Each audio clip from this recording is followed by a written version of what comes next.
সকলোকে স্বাগতম জনাইছোঁ আমাৰ ভ্লগলৈ আৰু আশা কৰিছোঁ সকলোৰে খবৰ নিশ্চয় ভাল।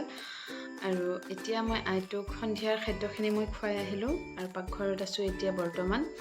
আৰু আজি মই ভাবিছোঁ পোলাও বনাম বুলি, আৰু লগতে বনাম পাঠাৰ মাংস।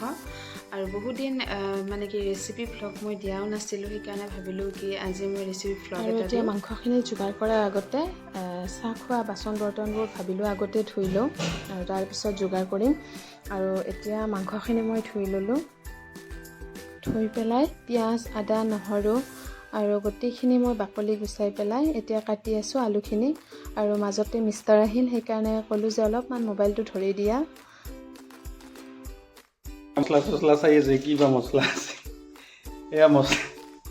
এয়া মছলা চছলা চাই আছে।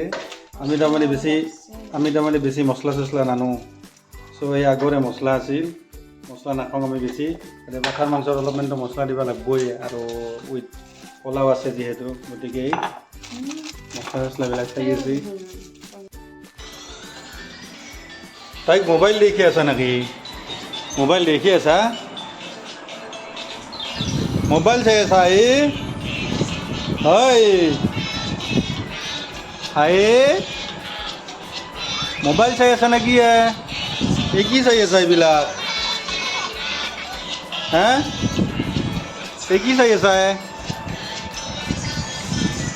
এইফালে আইটো আছে আইতাক আৰু ককাকৰ লগত, আৰু এইফালে মই যোগাৰ কৰি আছোঁ মোটামুটি হ'লে। আৰু পিঁয়াজখিনি মই মিহি মিহিকৈ কুটি লৈছোঁ, আৰু এতিয়া মই আদা নহৰুখিনি খুন্দি ল'ম। ইয়াতে আৰু কিয় বচ্ছাই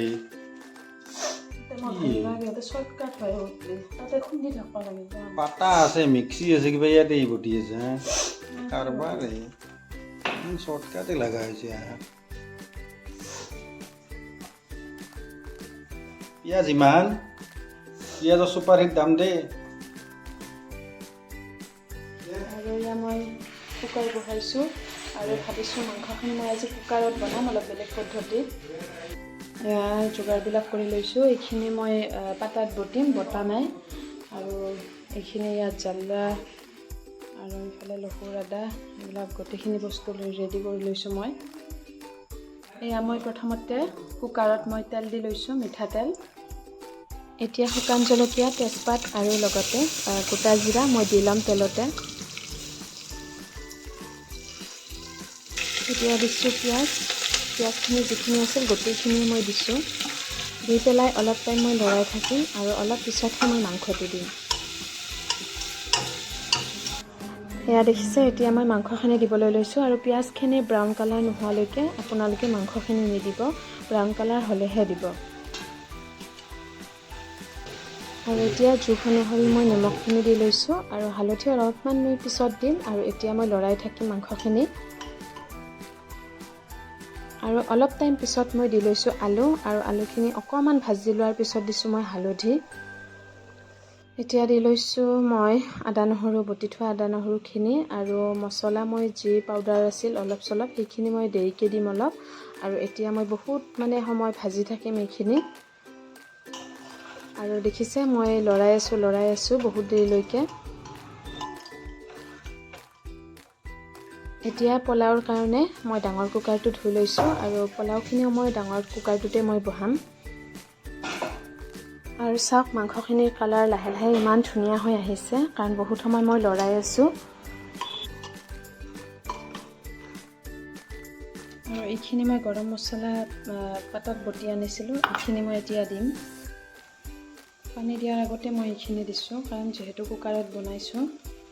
মাংসখিনি ভাজা হ'ল মোটামুটি, আৰু এতিয়া মই পানী দিম বুলি ভাবিছোঁ, যিহেতুকে বহুত টাইম ভাজিলোঁ। আৰু পানী দিছোঁ মই জোখ অনুসাৰে, আমি মানুহ 4টা হিচাপত। আৰু এতিয়া মই বনাবলৈ লৈছোঁ পোলাও, আৰু পোলাওৰ কাৰণে মই ডাঙৰ কুকাৰটো বহাই দিছোঁ। আৰু ইয়াতে মই চাউলখিনি ধুই লৈছোঁ, আৰু ঘিউ, ৰিফাইন, তাৰপিছত অকণমান গোটা গৰম মছলা, তাৰপিছত তেজপাত, গোটেইখিনি মই যোগাৰ কৰি লৈছোঁ। আৰু প্ৰথমতে মই দিছোঁ কুকাৰত ৰিফাইন, আৰু তাত মই অলপমান গৰম মছলা দি লৈছোঁ গোটা।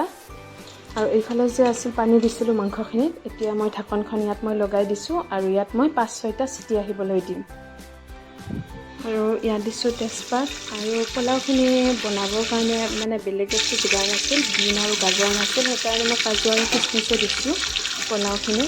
আৰু এতিয়া মই ইয়াত কাজুখিনি মই অলপমান ভাজি ল'ম আৰু ভাজি লোৱাৰ পিছত মই এতিয়া দিছোঁ চাউলখিনি অকণমান মই ভাজি ল'ম। এয়া চাওক, চাউলখিনি মই ভাজি থাকোঁতে ইয়াত মই অকণমান ঘিউ দিছোঁ, কাৰণ পোলাওত বাটাৰ বা ঘিউ নহ'লে মানে ফ্লেভাৰটো ভাল নালাগে, সেইকাৰণে। সেইফালে মই ভাজি আছোঁ পোলাওখিনি আৰু ভাজি থাকোঁতে ইফালে মাংসৰ চিটি আহিয়ে গ'ল আৰু ইয়াত মই সোৱাদ অনুসৰি অকণমান নিমখ দিম আৰু তাৰপিছত দিম মই খিচমিচ আৰু তাৰপিছত মই ঢাকনখন লগাই দি পেলাই পাকঘৰত যিখিনি আছিল চাফা কৰিবলগীয়া কামখিনি সেইখিনি মই দৌৰাদৌৰিকৈ কৰি ল'লোঁ। আৰু মোৰ মানে এটা অভ্যাস আছে, মানে বিয়া হৈ অহাৰ পৰাই ৰাতি ভাত বনাই পেলাই গোটেইখিনি মই চাফা কৰি একেবাৰে মই মুচি থৈ দিওঁ, যাতে ৰাতিপুৱা মানে বাচন বৰ্তনবোৰ আৰু ধুবলগীয়া নাথাকে। আৰু এইফালে আমাৰ এতিয়া মাংসখিনি হৈ গ'ল, চাওক কালাৰটো কেনেকুৱা হৈছে, অকণমান জোল টাইপৰ কৰিছোঁ যিহেতু পোলাও আছে লগত।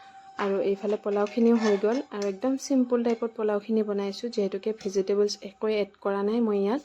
আৰু এইদৰে মই সাজি পাৰি দিলোঁ ধুনীয়াকৈ আৰু সাজি দি পেলাই মা দেউতা আৰু হাজবেণ্ডক খাব দিলোঁ আৰু মই ৰুমলৈকে আহিলোঁ, কাৰণ ভাবিলোঁ আইটো খুৱাই থওঁ আৰু তাৰপিছত মই খাম শেষত। আৰু এতিয়া মই খাবলৈ লৈছোঁ আৰু খাই পেলাই জনাই আছোঁ কেনেকুৱা হৈছে। আৰু যিহেতুকে এটা নতুন পদ্ধতিত বনাইছোঁ আৰু খাই পেলাই ভালেই লাগিছে, নতুন এটা সোৱাদ পাইছোঁ আৰু মিষ্টাৰে কৈছিল ভাল হোৱা বুলি, তথাপিও মই এবাৰ খাই পেলাই জনালোঁ আপোনালোকক। আৰু আপোনালোকেও কেতিয়াবা এনেদৰে বনাই চাব পাৰে ঘৰত কুকাৰত।